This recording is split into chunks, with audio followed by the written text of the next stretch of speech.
विद्यापति बंसी माधुरी के तृतीय पद की व्याख्या की ओर हम अग्रसर हैं। इसमें कृष्ण जब मथुरा चले जाते हैं तो समस्त ब्रजवासी हैं कृष्ण के वियोग में व्याकुल हो जाते हैं और वहाँ के मनुष्य ही नहीं, पशु पक्षी और यहाँ तक भी वृक्षों में भी उदासीनता देखने को मिलती है। कवि विद्यापति ने इसी का इस पद में जिक्र किया है। बिरह व्याकुल बकुल तरुतरे पेखल नंद कुमार रे, नील नीरज नयन सख सखी धरई नीर अपार रे, पेखी मलियच पंक मृग मद ताम रस घन सार रे, निज पानी पल्लव मूंदी लोचन धरनी पड़ई असंभार रे, बही मंद सुगंध शीतल मंद मलय समीर रे, जनी प्रलय कालक प्रबल पावक दहे सुने समीर रे, अधिक बेपत टूटी पड़ी खिति मृसन मुक्ता भाल रे, अनिल तरल तमाल तरुवर मुंज सुमनस जाल रे, मान मणि तजी सुंदरी चलु जय राय रसिक सुजान रे, सुगत श्रुति अति सरस दंडक कवि विद्यापति भाल रे।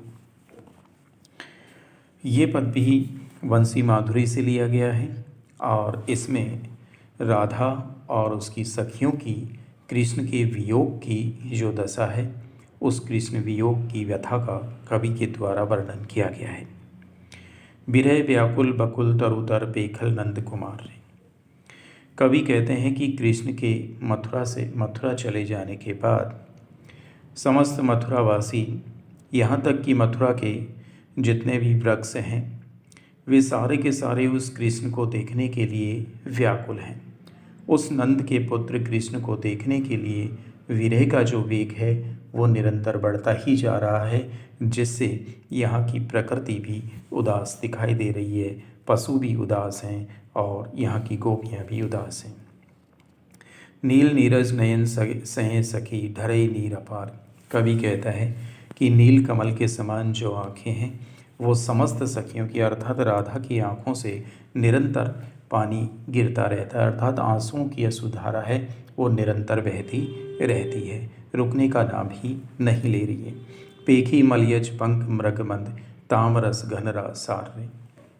ऐसे लगता है कि निरंतर मलयगिरी से चलने वाली हवाओं का स्पर्श पाकर मानो इतना कीचड़, इतना मृगमंद अर्थात कमल का जो फूल है वो भी कृष्ण के वियोग में दुखी दिखाई दे। तामरस घन रसारे अर्थात जहाँ देखो वहीं पर अंधकार से परिपूर्ण बादल दिखाई दे रहे हैं। निजी पानी पल्लव मूंदी लोचन धरनी पड़े असंभार रे, कि आँखों से इतना पानी गिर रहा है, इतना पानी गिर रहा है कि जहाँ देखो जे प्रकृति के जो पत्ते हैं, वृक्षों के जो पत्ते हैं, उन पत्तों से भी मानो आंसुओं की बूंदें गिर रही हैं। धरनी पड़ असंभार अर्थात पृथ्वी पर पानी का जो भार है वो निरंतर बढ़ता ही जा रहा है।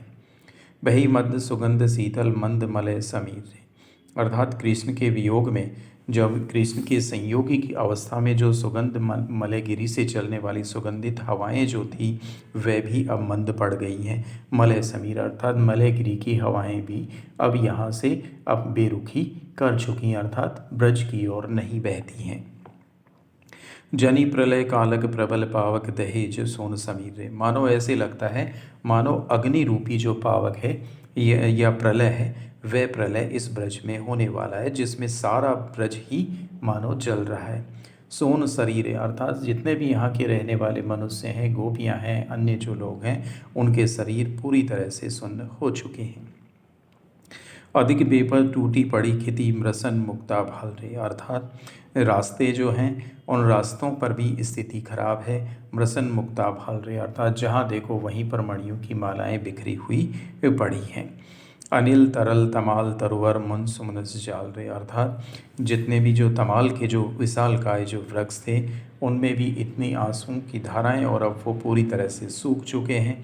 मुन सुमनस जाल रे अर्थात मानो सूखे जाल के रूप में रह गए हैं।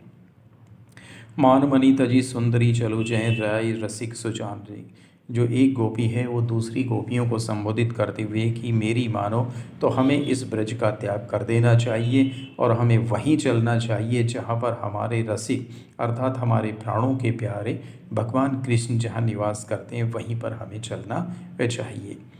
सुखद स्तुति अति सरस दंडक कवि विद्यापति में, और कवि विद्यापति कहते हैं कि हे गोपियों, तुम्हें इस प्रकार से चिंतित होने की जरूरत नहीं है।